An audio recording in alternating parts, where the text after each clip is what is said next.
Hey MVPs, Rico Knows here. Going to talk to you guys about the next win totals video. I was looking over the group of 5 teams and I saw this one and I thought, all right, let's talk about it. Temple. They have them at 2.5 wins. It should be pretty easy to talk about. Are they going to be over 2.5 wins or below 2.5 wins? Temple, you see you're getting positive money if they win 3 games. Positive money. Here they are last year. By the way, they won 3 games last year. They won against Akron, worst team in the MAC. They beat Norfolk State, congratulations, and then they after 2 weeks of preparation, they beat Navy. They outscored Navy 32-18. Congratulations to them. Other than that, blown out at Rutgers, blown out at Miami, obviously, or against Miami, blown out at Tulsa, which is wild because Tulsa is terrible, or at least they were last year. Losing to UTSA in a shootout. Blown out by North Texas, absolutely demolished by SMU, 55-0. We'll talk about those 2 games back-to-back there. And then you have at South Florida, losing in a close battle, 27-23. At UAB, couldn't outscore the Blazers. And then Memphis at the end of the year, 45-21. So what do we know about Temple? Well, here's what we know. Last season, E.J. Warner, Kurt Warner's son, was the star quarterback yet again. He's a gunslinger. He's the guy, 23 touchdowns, 12 interceptions. He gave them a chance to score points in every single game. Essentially, that's what his thing is, right? He can throw the ball, air it out. He just hit the transfer portal, went to Rice. And the only guy they have left in the quarterback room is Forrest Brock. Now, I'm going to tell you guys, Forrest Brock, despite the stats, when you watch him play, this is a JUCO kid out of California, and then he finally got over here. So I go back, watch his JUCO tape. You can look at it too. It's on Huddle. Good touch passes. Nothing really with amazing velocity. Doesn't really impress me all that much. Kind of looks like a poor man's Jake Haener. He's 6'3". Jake Haener's 5'11", but he kind of he wears number 5 in the tape. He's just kind of running around, kind of gaming. Like, I think he's cool. I think he's a feel-good story. I would probably, if I was doing a high school film review on him, I would be an advocate for him to go to the group of 5. I would swear by this guy. I think he's pretty solid. In a game, he hasn't done nothing of the sort. In a game, he's never put it together on a Saturday. He put up a ton of points in the spring game, which is fine. But Forrest Brock looks okay. Obviously, I don't expect him to be as successful as E.J. Warner. E.J. Warner is an all-conference kind of guy. E.J. Warner is a good player, 3,000-yard passer. It's a little different when you talk about somebody like Forrest Brock. I don't know if he can go out there and lead the team that way.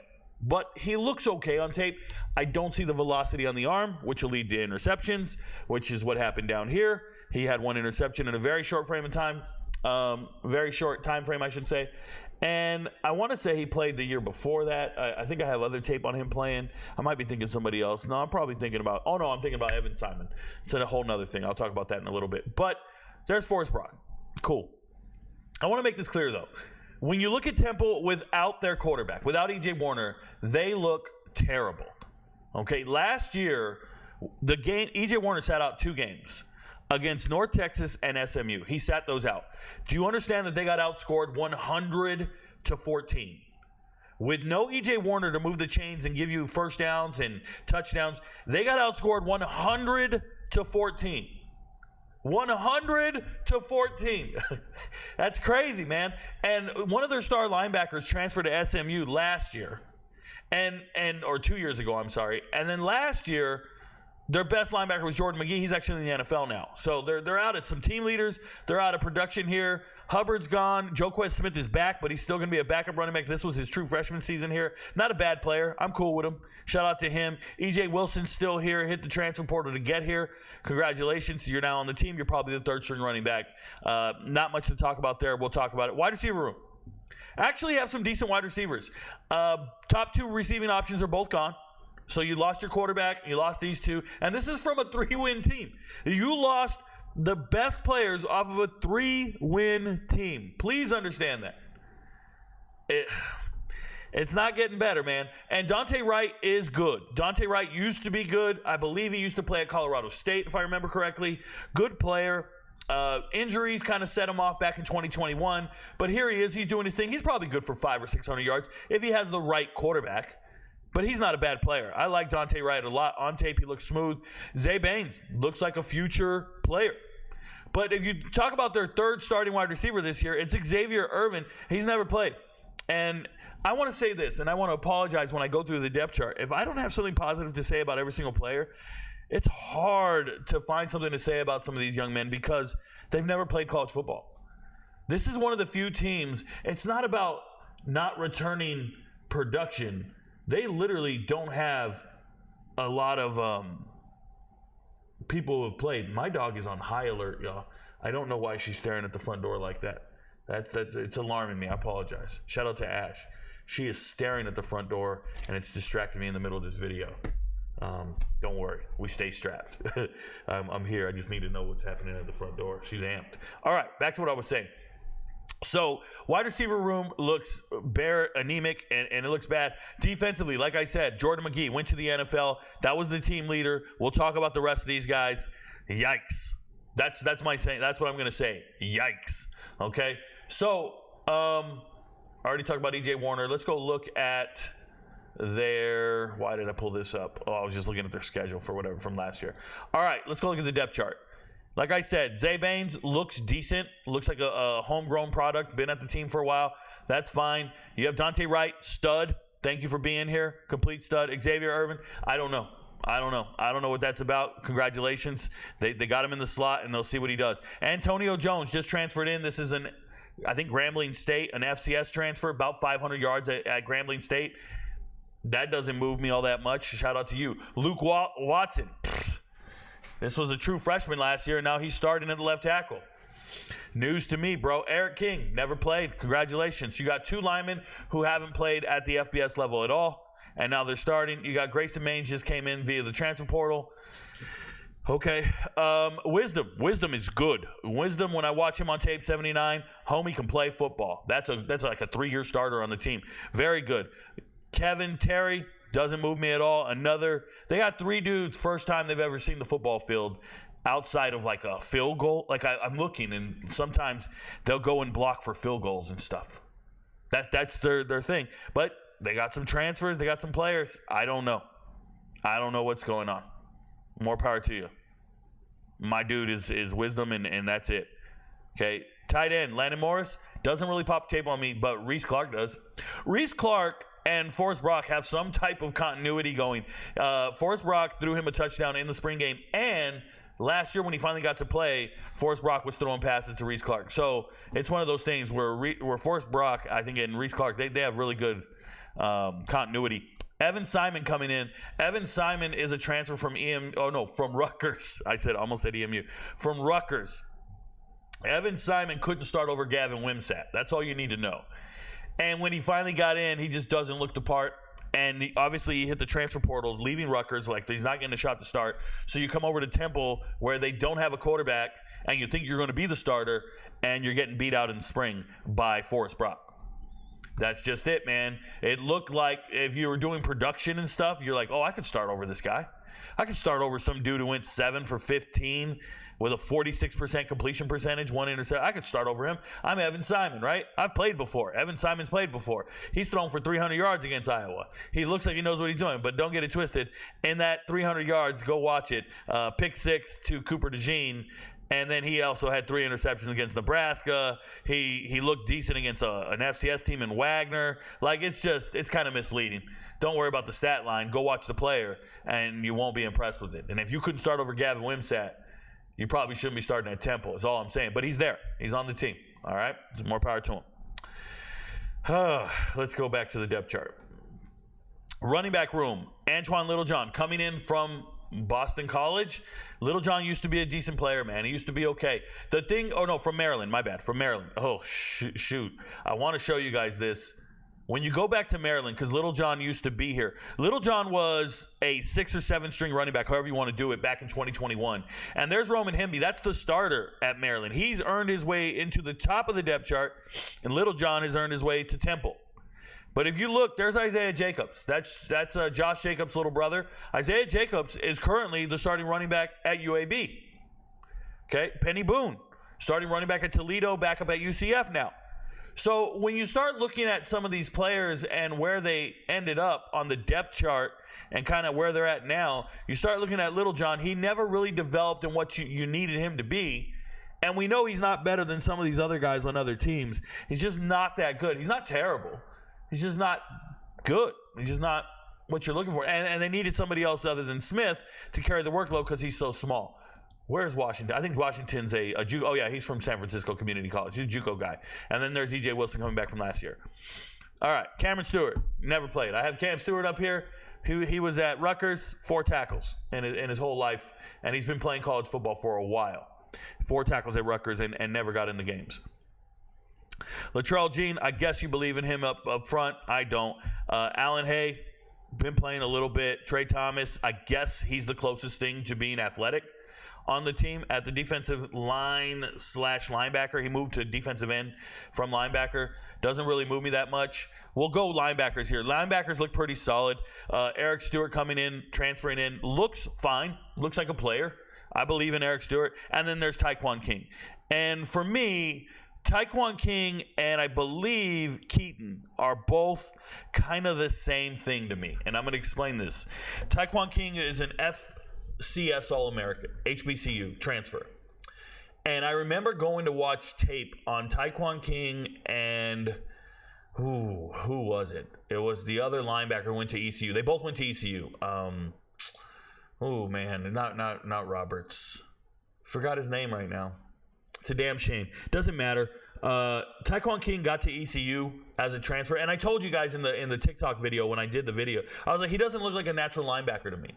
Like, yeah, he's an FCS All-American linebacker, but he looks rigid. He looks stiff. He looks not very fluid as an athlete. Don't get me wrong. He looks chiseled. He's 6'3", 230. Looks like a linebacker.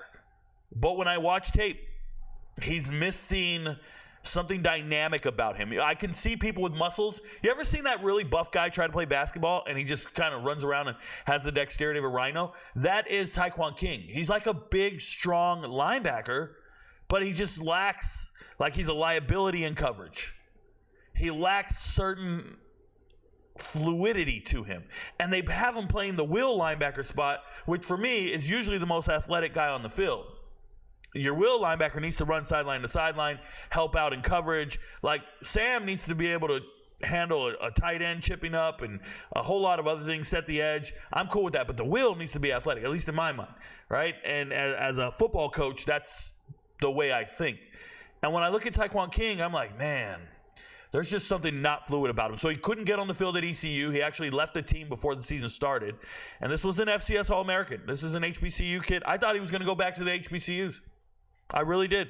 So here he is at Temple. And they just lost Jordan McGee.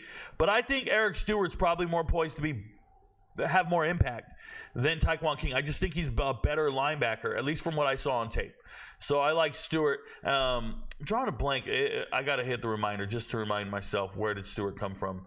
It'll come to me. Oh, Foothill. That's right. He was a stud at JUCO. Stud. Undefeated JUCO team, and he was the defensive MVP on that team.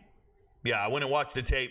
Just looks mean, bro. And it's tough when you're trying to get these JUCO guys right. And that's where Temple's building from. I don't understand Temple's entire agenda. Like, some of these guys, just you look at them, you're like, what are you doing with that guy in the starting lineup? Smith Marset never did anything last year to warrant being the starting owl. I don't know what that means, but more power to you. I watched the tape. Nothing. No, I think he might have had 1 tackle all season. Maybe. Elijah's been around for a while. He can play some football. Shout out to him. And then, like I said, Keaton, another FCS HBCU type dude coming up to the FBS level, and I hope he can play. I hope he can get it done. Javier Morton, sure, if you believe in him. And then Torrey Richardson, congratulations. I'm very underwhelmed by the defense out here. The offensive line looks atrocious on one side. And if I was to be honest, let me show you guys my ranking system here so you guys understand. Temple, as a team, my rating on their offense is an 18. It's one of the very worst in America. It's right up there with Kennesaw State, because I don't know what Kennesaw is running, really, to be honest, and Kent State. Like, that's where they're at. They're just bad in comparison to the other teams in America. And then defensively, I went ahead and rated them, if you move over here, a 35 on defense. I want you to know, when you add up their offense and defense together, Temple's a 53 right now. I'm still working on the chart, but a 53 is their total rating. That means I don't expect much from them at all. I mean, they are not good. An example, 53 versus UConn, who's at a 93.5. Like, that's the difference, right? I just don't think Temple's very good. So when I go look at how they match up for next season, they open up at Oklahoma. And if you think they're getting out of Oklahoma injury-free, so be it. But I think they're going to get smacked around, and they might show up at Navy not ready to go. And, yes, they beat Navy last year, but that was because they had E.J. Warner who could air it out. They don't have that anymore. I don't know what they have. I don't know. It feels like Temple won't be able to score. I don't like them in matching up against Coastal Carolina, Utah State, Army, UConn. They got 2 weeks to prepare for Tulsa. It looks fine. There's East Carolina, who's a better coach team and more talent. I already know Taekwon King can't start at ECU. And he's your starting linebacker. Like, that's how I feel about some of these things, is it just looks like they don't match up well with anybody in the American. I could see Temple losing every game next year. I really could. And if you see them winning some of these, like, you think, oh, well, maybe they beat Tulsa and ECU because they have 2 weeks to prepare, things like that. Like, if that crosses your mind, just remember to hit this over bet, they got to win 3 games. So you got to find 3 teams they're better than, and I think they're losing by 30 points. I'm serious. I'll be on the spread on a lot of these games. I will be on the other side of the spread against Temple. Temple looks like they're starting people who have never started football before. Never started football at the FBS level. Never earned it anywhere. It's not the same as Charlotte. Like, Charlotte actually has SEC-sized people. They have, like, a lot of potential. I don't see it at Temple at all. I'm on the under like you wouldn't believe. I actually called Kim. I sent Kim $1,000. I sent Kim $1,000. Now, I'm not saying I'm putting all $1,000 on this, but, Kim's in Virginia right now. She can make bets for me. We're making 10 futures bets. This will be one of the bets I make. Guys, I don't gamble. So if I'm telling you I'm making a bet, it's because there's just no way Temple wins 3 games this year. Not with that roster. Not with that team. You lose E.J. Warner, who is everything to your team. You lose Jordan McGee, who's everything to your defense, and you replace him with a JUCO linebacker. And with an HBCU reject or an ECU reject, I don't know. It just doesn't feel right at all. It looks bad, and it's getting worse. So, for me, I'm on Temple on the under. It's a lock. And let me pull up the chart here. Sorry about that. Give me a second. Here's the lock chart. And we're on group of 5 teams right now, so I'm going to zoom in just a little bit for those of you who try to get screenshots on the chart. I'm letting you see as much as possible. What I highly recommend you do, guys, before the season starts, is start spreading your bets around. Watch the videos again. Get a good feel for it. I had one of the MVPs reach out and say, hey, Rico, Illinois picked up a ton of great players after you made this video. I don't believe in the under anymore. Please watch the videos, pay attention to the date stamp. Some things might have happened since we last talked. For sure. I'll give you guys an example. Since we last talked, I've really thought about this TCU under a lot, but I'm still keeping it there at 3 units. I might just reduce it to 1 unit. I only put it at 3 units because it was minus 150. But right now, this Temple one, this under, feels like an absolute lock, just like the Charlotte one does. And here's the UConn over, the ULM under. ULM coaches reached out to me, stuff like that. So just make a smart choice. Look around. Make all your value bets if you want. Take all the value bets. Do something, but diversify yourself. Please do not sit here and go 10 units deep on every bet just because it's your favorite team or something. That's not how this is done. If you want to make money on this, you got to spread it out and play the averages. We're going to find out what our averages are at the end of the season. But this one feels like a lock. Temple under. I got them at under 2.5 games. Your friends don't know, but Rico knows. Peace, y'all. Shout out to the MVPs.